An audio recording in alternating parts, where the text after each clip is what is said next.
This is Math 1710, Section 2.1, dealing with rectangular coordinates and graphs.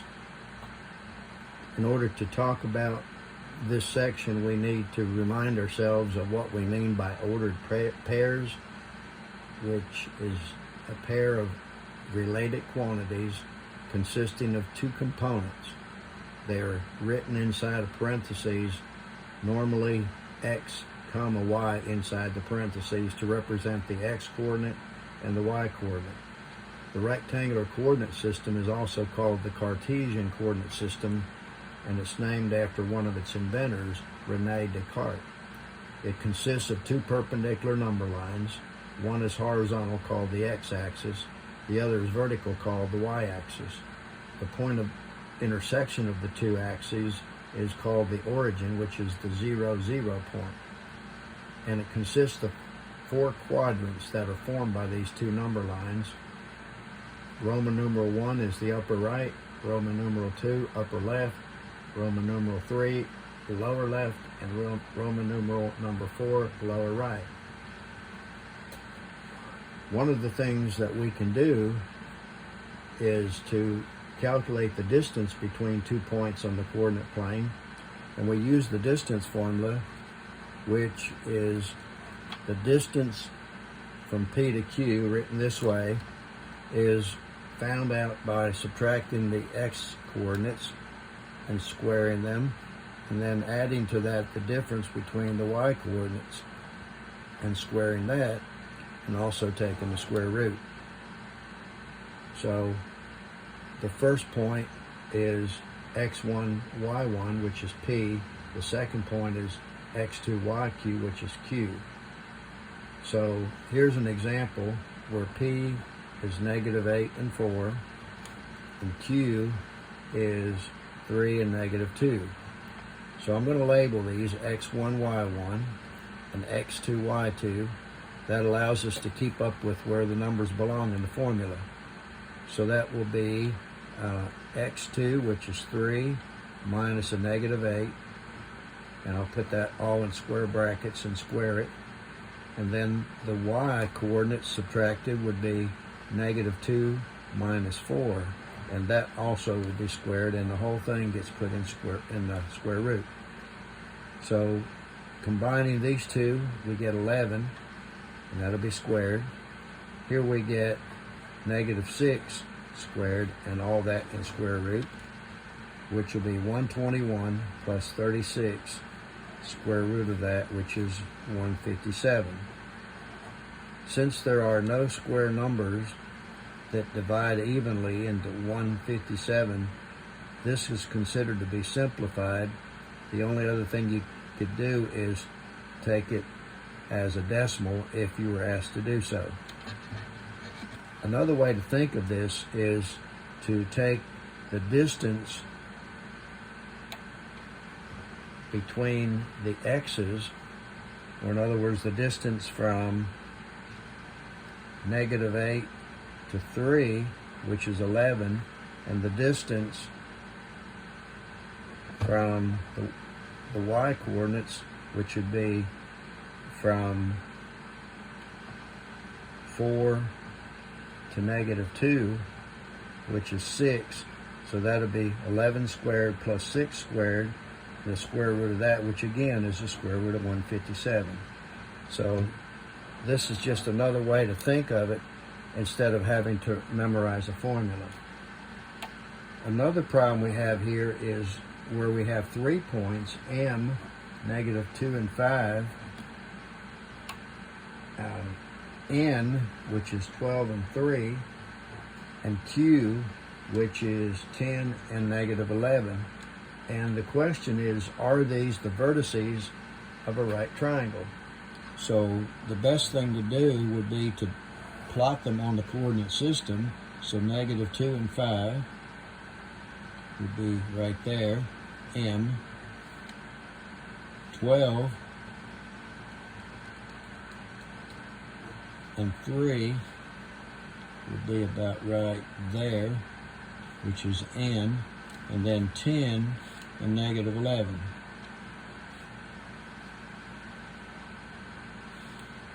So that'll be about right there. So that's Q. And then I would connect those 3 points.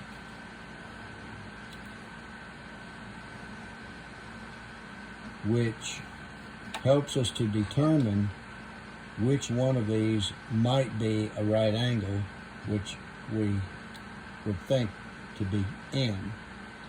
So we'll call this A and B and C, and then use the Pythagorean theorem, a squared plus b squared equals c squared.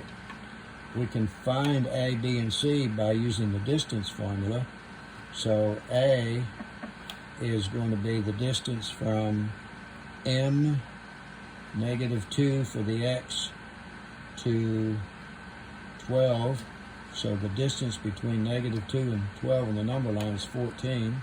We'll square it. The distance between 5 and 3 in the number line is 2, and we'll square that and add them together and take the square root.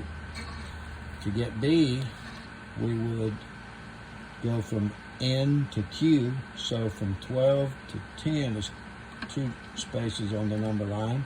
From 3 to -11 is 14 spaces on the number line.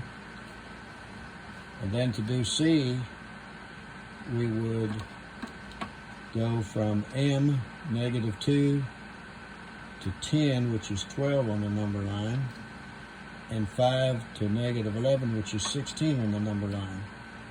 And square each of those numbers and take the square root. Now when we square A, B, and C, the square roots go away, so all we have is 14 squared plus 2 squared plus 2 squared plus 14 squared, and that means we have a question as to whether that equals 12 squared plus 16 squared. So 14 squared is 196 plus 4 plus 4 plus 196 again, and 144 for 12 squared, and 256 for 16 squared. So if we add these two and these two, we get 200 and 200, which is 400. If we add these two, we also get 400. So that means that it does follow the Pythagorean theorem, which makes N a right angle. So the answer to the question, are they the vertices of a right triangle, is yes, they are. All right. Now, we also have this problem, which asks if P is -1 and 5, Q is 2 and -4, and R is 4 and -10. The question is, are they collinear? Where collinear means that they're on the same line. So again, we will plot them on the coordinate system. -1 and 5 be right there for P. 2 and -4 right there for Q. And 4 and -10, which would be right about there. Now, they look like they might be on the same line, but we can't go by what it looks like. We have to actually do some calculation. We'll call this A, we'll call this B, and then we'll call the whole thing C. But we're not going to use the Pythagorean theorem. We're just going to say that A plus B would have to equal C, because the two parts here would have to equal the whole thing. If that's true, then they are collinear. So for A, we're going from P to Q, so -1 to 2 is 3 spaces on the number line for X, and from 5 to -4 is 9 spaces on the number line for Y. The square root of that, that's A. B would be from Q to R, so from 2 to 4 is 2 spaces on the number line, and from -4 to -10 is 6 spaces on the number line, and we take the square root of all that. And for C, we go from P to R, so from -1 to 4 is 5 spaces on the number line. From 5 to -10 is 15 spaces on the number line. And we add them together and take the square root. So A is 9 plus 81, square root of that. That's A. Plus B is 4 plus 36, square root of that.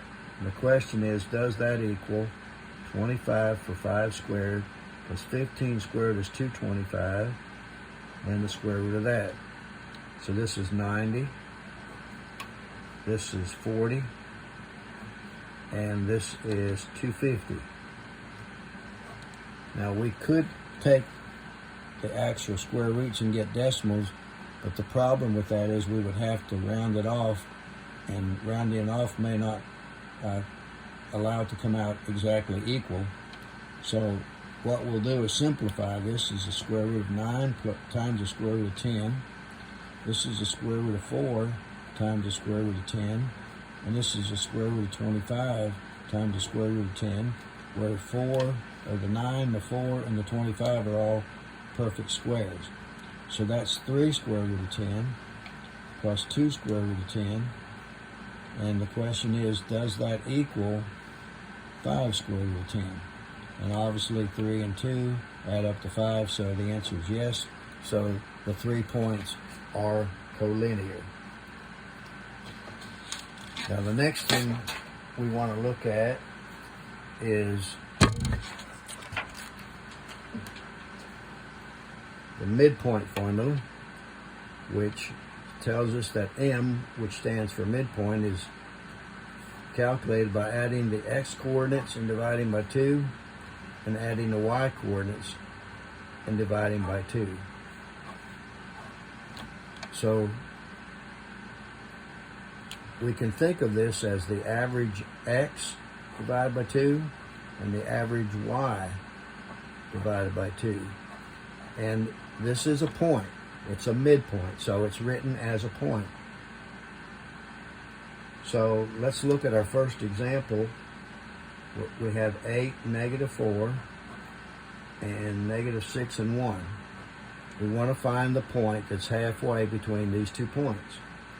So adding the x's, x is 8 plus a -6 divided by 2, and the y is -4 plus 1 divided by 2, and this would be the midpoint.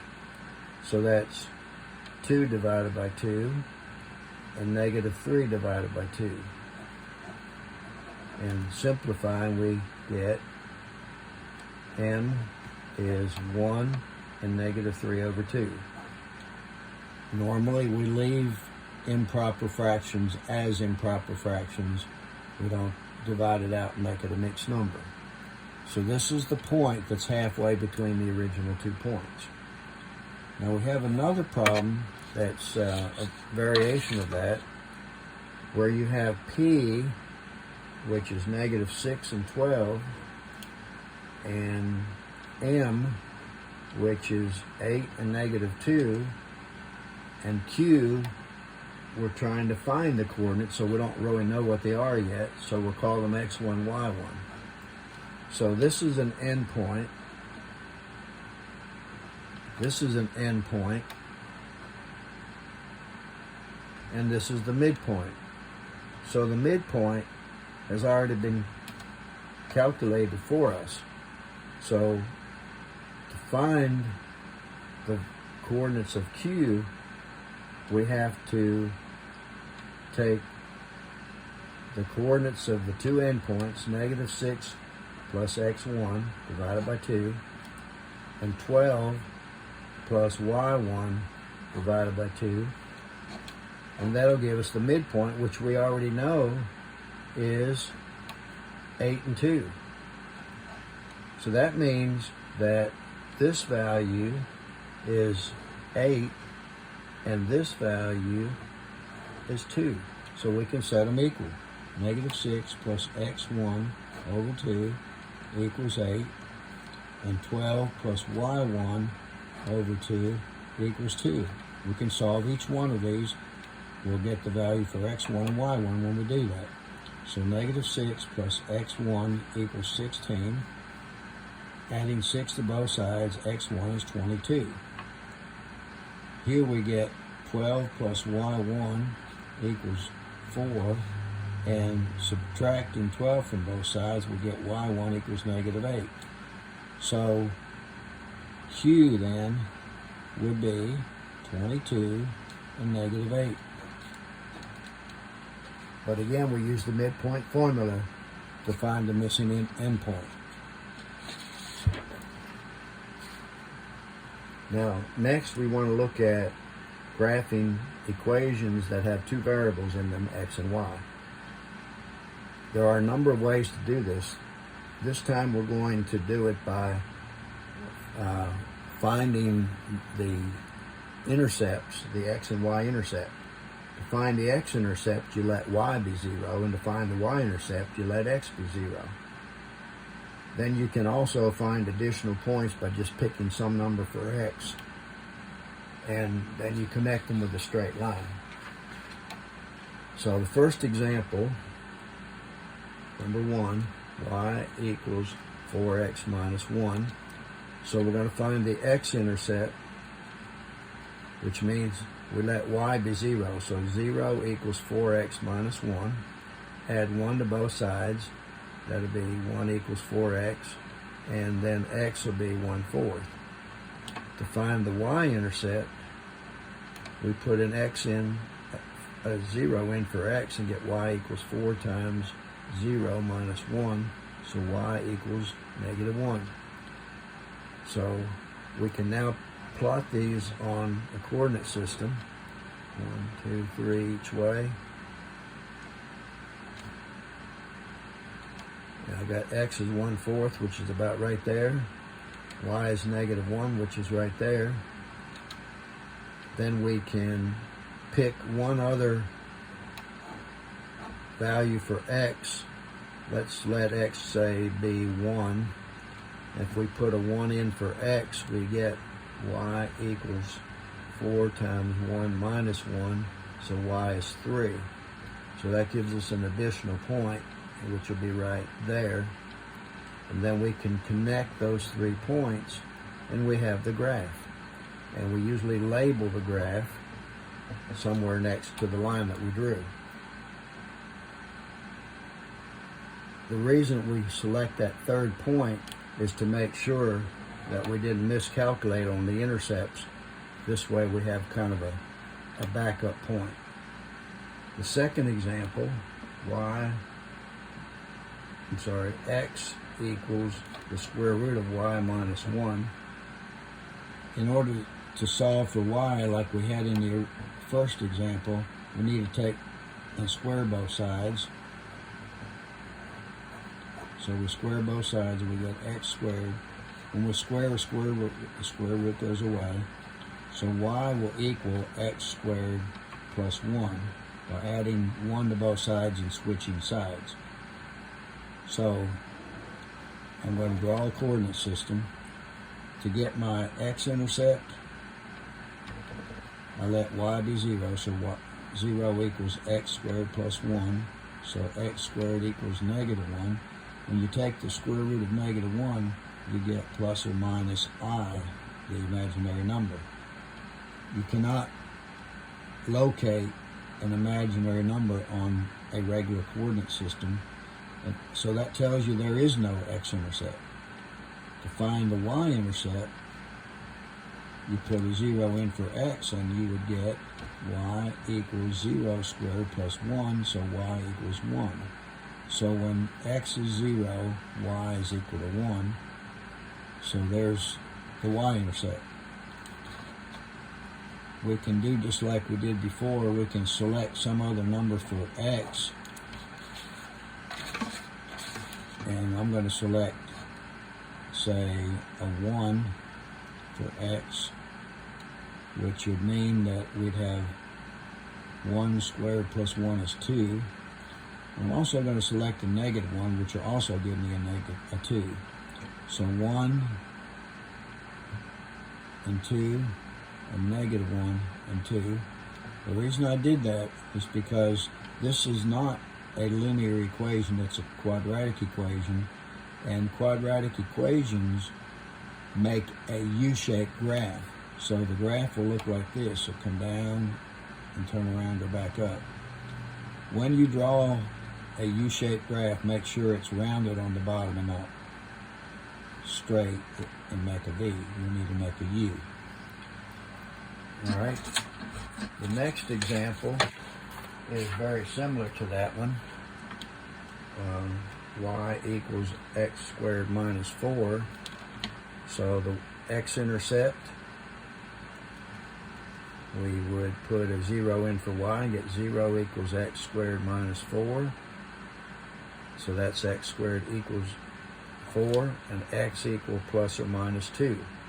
So there's two x-intercepts, plus 2 and negative 2. To get the y-intercept, we do y equals 0 squared minus 4, so y equals negative 4. So that's the y-intercept. So here we put 1, 2, 1, 2. Those are the x-intercepts. And negative 4 is the y-intercept. And then we can just connect those points, just like we did in the last example, and that will give us our graph. So this is the end of section 2.1. And again, do not do the homework that's mentioned in your notes. You do your homework on Pearson.